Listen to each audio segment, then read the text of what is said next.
guys, welcome back to another video. The Fukuoka CS just wrapped up, and I wanted to do another kind of weekly recap video. This time just going over the top 16, top 8, top 4, who won the tournament, take a look at the leaders and all that jazz. But unlike last week, we did get some spicy reveals, as you might be able to tell by the man laughing in the background. We got a really cool leader reveal today, and I want to talk about it. So let's go over the tournament. Not going to be harping on Red Purple Law or anything. We're just going to be looking at what the leader breakdowns were and stuff, and then talking about those new leaders. So without any further ado, let's just get started. All right, let us take a look at the June 23rd Fukuoka CS top 16. So as you can see, oh my gosh, not a lot has changed, but we do have some spice here. So we did get a nice 11 red purple laws, 2 Luchis, kind of what we were expecting, 1 Kagura, similar to last week, 1 black yellow Luffy, nothing too crazy, and then just 1 rogue Giga Chad Nami player who, like, I have no idea how they made it through like the sea of red purple laws and basically just red purple laws to make it to the top 16. But shouts out to them. They were on the first feature match and it was a pretty good game. The red purple law player were doing a lot of things very unoptimally, even just like, yeah, I don't want to like bash the player or anything, but they figured it out at the end. I think they figured it out at the end, and they made a few clutch like smart decisions that made them win. The Nami player got a few good triggers out of life, but they just didn't see their Kayas when they needed them, and they weren't able to chain things as well as they needed to. And yeah, we saw the Nami, the black yellow Luffy, and the Lucci player on stream, which is really nice. Because the past couple weeks it's been like we had 1 feature match, maybe 2 that weren't law mirrors, and then it was just mirrors until the finals. But let's take a look. So this is the top 16.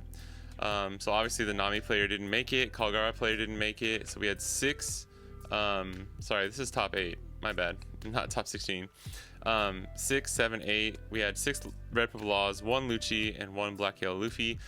The next feature match was Law versus Luffy, and it was just another, like last weekend we saw the Enel player that was one of the worst draws, like one of the worst luck. Just nothing really they could do about it, like one of the worst draws in any game I've ever seen, like ever, which kind of happens, but still to that extent it was kind of rough.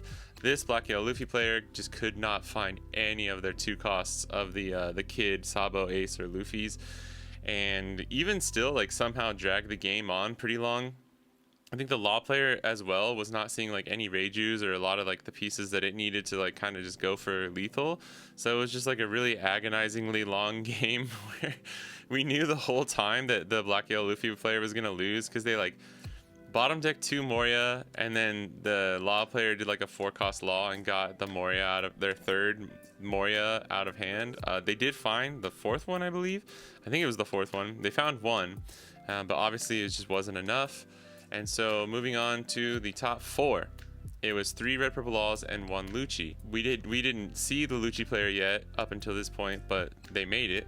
And so the top 4 and the finals was Lucci and Law. So the Lucci player won the top 4 match, pretty close game, and then the finals was red purple law versus Lucci. And if you haven't seen or you didn't know, Lucci won, and it was really crazy because like especially that final game, I think the top 4 game, if I remember correctly, Lucci just saw stage. They had stage and 4-cost Lucci right off the bat, and they had like either a Moria already in hand or like really quickly after starting the game they drew into it. They didn't get hurt too bad by their mills, and they kind of just made it work. The finals was kind of wild because both players were drawing into basically most of the pieces that they wanted to see. Like thankfully it wasn't a repeat of the past couple of weeks, because at least for like the Tokyo one and the Aichi CS, it was some of the least entertaining matches that I've ever seen in the CS regionals for Japan. If one player draws so poorly that they just makes them lose, unfortunately that's not great, and it doesn't make for a good game. This one we had some better matches, at least more entertaining too, because the finals was super crazy. The Moria player, or the Lucci player, was kind of on the ropes. It seemed like they were going to lose. They top deck into a Moria, and then they used Tempest Kick to minus cost something. Or I think, sorry, it might have been Spandom. I'm sorry, it might have been Spandom. They did a Spandom search, and they got the 6 King pistol out of it, and literally that 6 King pistol won them the game because, and not only on top of that, like, so not only did they get 2 like god tier top decks that they literally needed, it was like if almost any other card had come, they would have lost, right? Not only that, when the red purple law player was going for lethal, they had the decision to do 779 or 788, and they chose 779, and the Lucci player took the first 7 and had the 2k 1k to get out of the second 7, whereas if the law player had gone 788, the Lucci player would have had to take their last life, and the last life they said later was counterless, so the 8 would have gone through because they would have only had 3k counter to get up to 8, and Lucci would have lost. In my experience, I tend to, especially more recently, because so many decks run the 0 cost events like Anel and all them, like I know it's the 16 pistol is not a very common tech in Lucci, but I believe he had already seen it. So because he had already seen it, in my mind, the thing, and he knew he had it. Well, he used it on the first one, that's right, he used it on the first 7k that came in, so I guess that's fair to him. But the thing is like in my own experience too, normally when you go 788, I've found better results. It's also, you have to look at the trash, you have to try and read what's in their hand, and read what they might still have available as far as counter in their life. And the thing is, Lucci runs a ton of counter, so I don't really blame him for his decision. I think there were other things that they could have done probably earlier in the game, but just without going on a huge rant here, like Lucci won, but it was only because they got 2 god tier top decks, and like unfortunately the law just chose the wrong lethal to go for. But hey, we take it. I don't even like Lucci, and because I hate playing against it, but I was just glad. I was just glad that red purple law didn't win, and like if for me to be rooting for a black Lucci, like, yeah, it's gotta be pretty bad. So that lets you know like where the meta is at right now. But yeah, super cool to see someone else take it. We got another CS coming up next week, so I'm really interested to see how that turns out. Yeah, red purple law is still way too powerful and kind of like ruling everything, but they didn't win this time, so that's cool. All right, and just here's a recap. This was Aichi, right? 11-2-2-1. Tokyo CS last week, 10-2-2-1-1. And this red purple law 1, red purple law 1. And today was 11-2-1-1-1.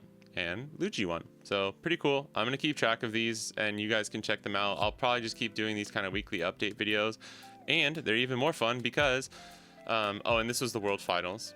So just remember what Sakazuki was like back in the day.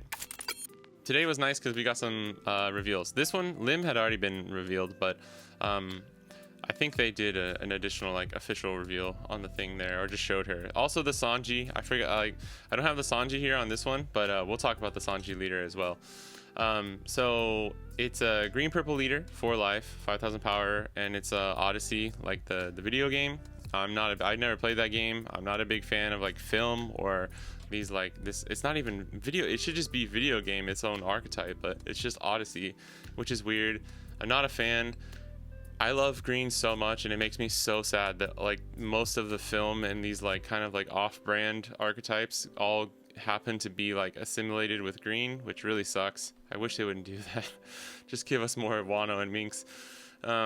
Your character's interplay is rested. Activate main once per turn. You may rest 3 of your Dawn. Set up to 1 Dawn from your Dawn deck as rested. Then play a cost 5 or lower Odyssey type character from your hand.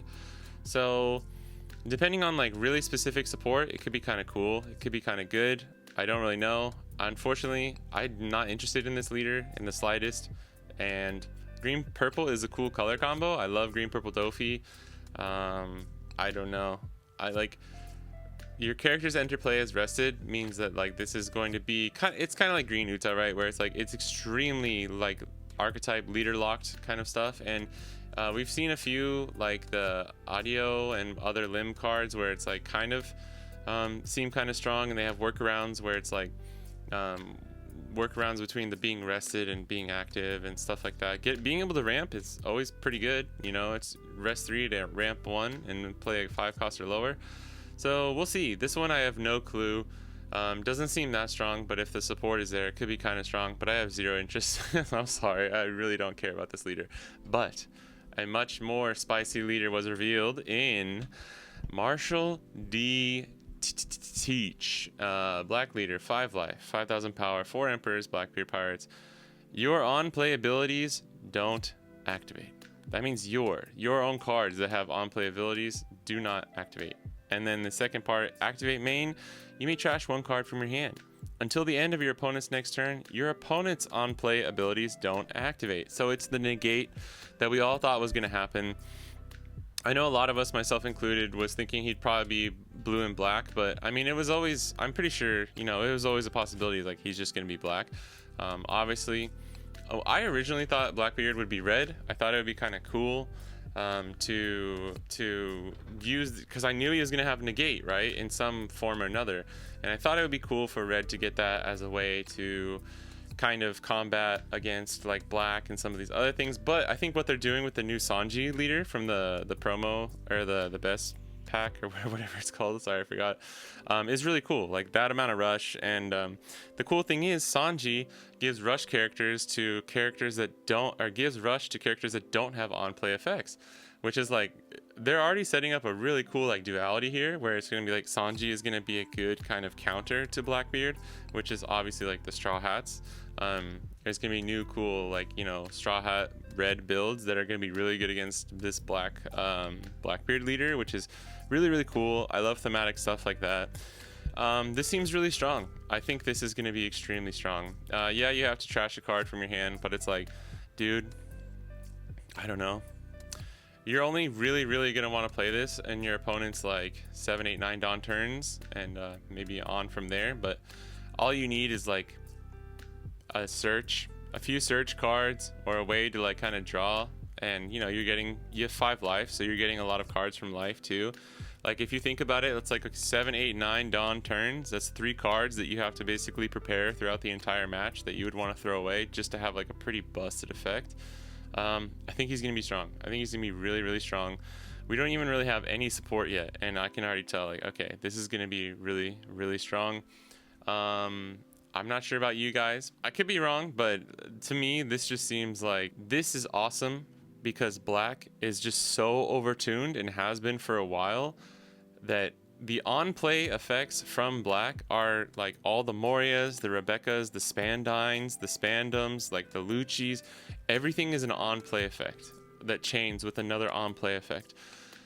This is, thank you Bandai, like for how much they screwed up with Red Purple Law and Black Maria and all that.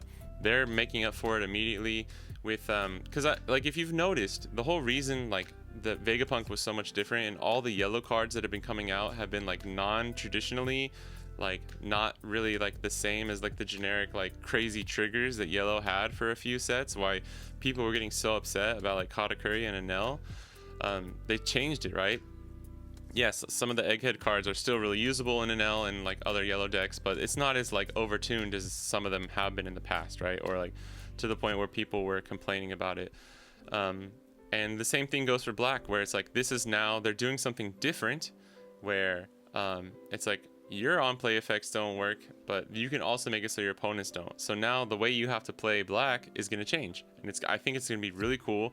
I think the potential here is just so strong that even if the initial support like isn't even that crazy, he could easily just be like a tier 2 leader. And then if and when like Red Purple Law gets banned, easy tier like 1.2 1.5 contender. And then if they get any more support, like it just could be like, this could be a tier 1 deck. I don't know.